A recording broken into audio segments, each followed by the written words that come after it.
నాయనా నేను ఇంక ఊరితో ఒక్క క్షణం కూడా కాపురం చేయలేను. ఏమైందమ్మా? ఎక్కడదా చచ్చిపోయింది నా చేతిలో. అల్లుడు నా ముందే నా కూతురు కొట్టేదానికి వస్తావా? ఎన్ని గుండెలు అల్లుడు నీకు? ఒకటే మనిషి అనేవాడు ఎవరికైనా ఒక గుండె ఉంటది, రెండు వద్దా? రెండు ఊపిరితిత్తులే ఉంటాయి. నేను విడాకులు ఇచ్చేస్తాను నాయనా. ఏం చేసినావు అల్లుడు?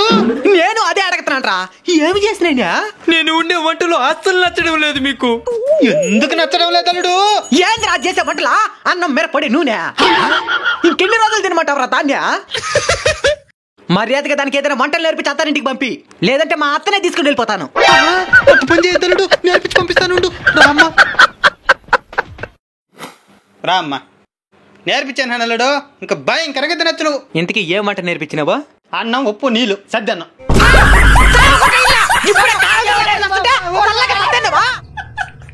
ఏందల్లుడు దాంతో అక్రమ సంబంధం పెట్టుకున్నావంట?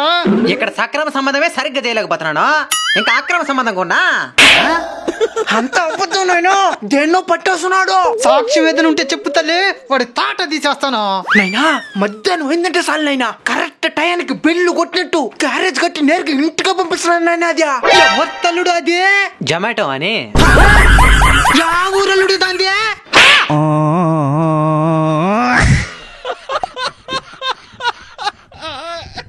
ఇన్ని పెళ్లి మండపాల సత్రాలు ఉన్నా కానీ మీరు రిజిస్టర్ ఆఫీస్ లోని పెళ్లి చేసుకోవాలనుకోవడం నాకు చాలా ఆనందాన్ని కలగజేస్తున్నది.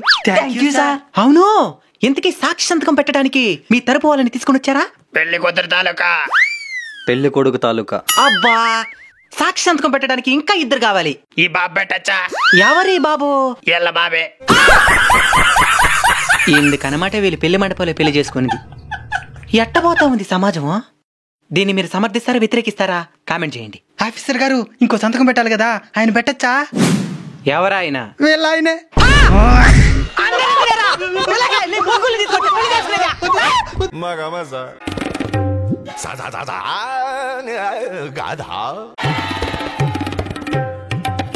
నైనా ఈయన ప్రపంచంలోనే భయంకరంగా మధ్యలో వాయించే వాయిద్యకారుడు.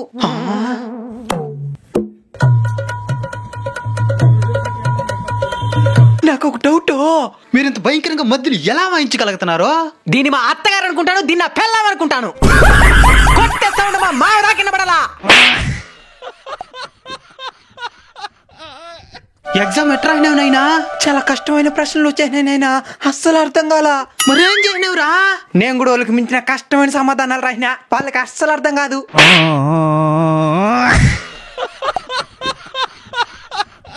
డాక్టర్ గారు, మా నాయన పరిస్థితి రోజు రోజుకి షుగర్ లెవెల్స్ పెరిగిపోతా ఉన్నాయి. ముందే నేను చెప్పినట్టు మీ నాయన షుగర్ తీసుకోవడం ఈ క్షణమే మానేయాలి. అది ఎప్పుడో మానేసుండా? మానేసినేవా? అవును డాక్టర్ గారు, మా నాయన షుగర్ తీసుకోవడం పూర్తిగా మానేసాడు. అయితే ఎందుకు రిపోర్ట్స్ లో షుగర్ పెరిగిపోతున్నట్టు వస్తున్నది? ముందు ఆ షుగర్ చెక్ చేసి మిషన్ ఎత్తే మెకానిక్ షాప్ లో సర్వీస్ కొట్టండి. ఎక్కడో తేడా కొడుతున్నది. షుగర్ తీసుకోవడం మానేసినారు, బాగానే ఉండదే. మరైతే ఇప్పుడు ఆహారంగా ఏం తీసుకుంటున్నారు? మీరు చెప్పినప్పటి నుంచి షుగర్ తినడం మానేసి బెల్లం మాత్రమే తింటున్నాను.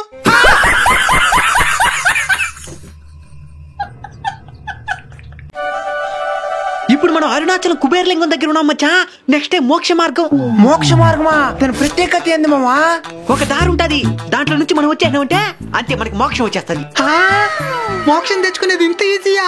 ఇంకేమనుకున్నావు? అరుణాచలం అంటే మోక్షదారంలో దూరతారా? ఇంత ఈజీగా మోక్షం వస్తుంటే ఎవరు వద్దంటారా? ఎక్కడుంది ఆ దూరమా? తలుపులు పగలు కొట్టుకుని వస్తాను పదా, చేపిస్తాను పదండి. ఇదే మోక్ష మార్గం. దీంట్లో దూరి బయట వచ్చేస్తే చనిపోయిన తర్వాత మోక్షం వచ్చి శివాయి దగ్గరికి పోతానన్ను బాగానే ఉన్నది. కానీ దీంట్లో దూరేటప్పుడు మధ్యలోని శివాయి దగ్గరికి వెళ్ళిపోయే మార్గం ఉన్నామే. అయితే మోక్షం వద్దా? నాకు కావాలి, నేను ఎట్టైనా దూరం వచ్చేస్తా. కుద్రా శివయ్య శివయ్య, ఎట్టైనా లాగే శివయ్య, మోక్షం వచ్చేయాలా? మోక్షం దట్టేనా? నువ్వు బాలేదా మచ్చా? మాటేస్తానేమో మా భయంగా ఉన్నది. పందికి ఒక లాగుండే ఓడే దూరం వెళ్ళిపోయినాడు, నువ్వే బక్క బల్లి మారకుంటావు, దూరం చేస్తావులే పో. సరే మామ. మామ మాటేనా మామ? ఏ అడ్డాన్ని తిరిగిరా. అమ్మా వచ్చేనా శివయ్య, థ్యాంక్ యూ మామా. దూరం చేసాం కదా, ఇంక మోక్షం వచ్చేసినట్టేనా? వచ్చేసినట్టే, కానీ ఇక మీదట తప్పు చేయకుండా బతకాలి.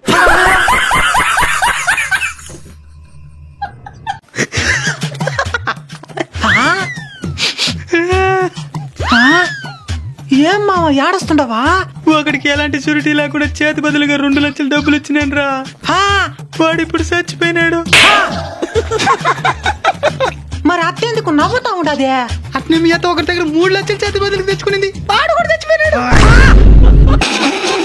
మనుషులేనా మీరా? ఎలాంటి నోటీసులు లేకుండా నోటి మాటతోనే అంత డబ్బులు మీకు ఇచ్చినారంటే దానికి అర్థం మీరంటే అంత నమ్మకమని. అలాంటి మనుషులకి కష్టం వస్తే వెన్ను తట్టి నిలబడాలే గాని ఇలా వెన్నుపోటు పడవకూడదు.